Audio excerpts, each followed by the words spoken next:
कि आवया स्टार्टर संगे क्वार्टर पिलाई देही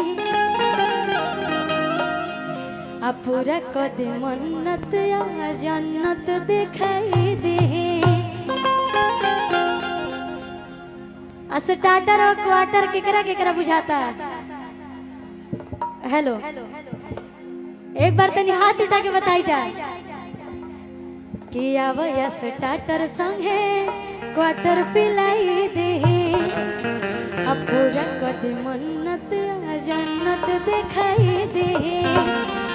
ये गाना हमारे पवन भैया के साथे आइल बाटे। पावर स्टार मूवी बहुत जल्द आवे वाला बा में। तो हम फसब न काला बाजारे में, आ हम फसब न काला बाजारे में, तो सभे अझुराइल जाता नारी में, सभे अझुराइल जाता नारी में।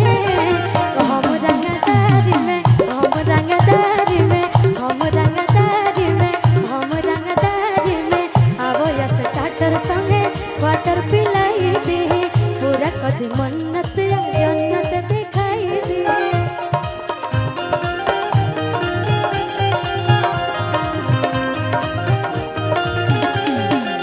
आवो या स्टार्टर संगे क्वार्टर पिलाई दे, पूरा कद मन्नत जन्नत दिखाई दे। भैया तो हम फसब न काला बाजारी में, सभे अझुराइल जाता नारी में।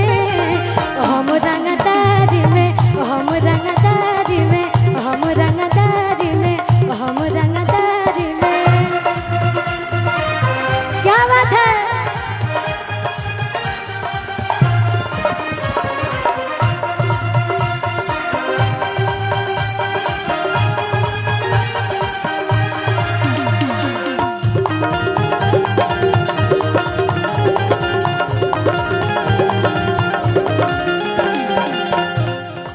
कहे के बा भैया बस कर दे।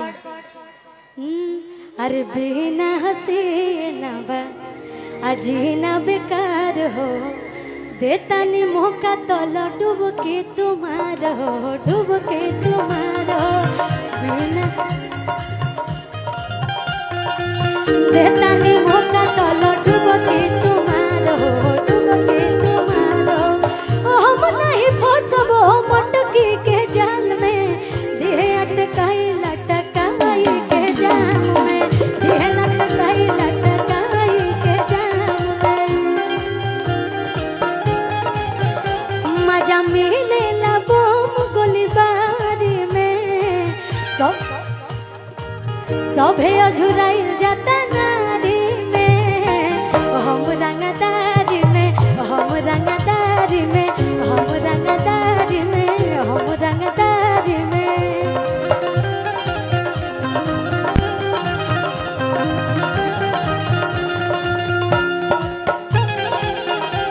क्या बात है?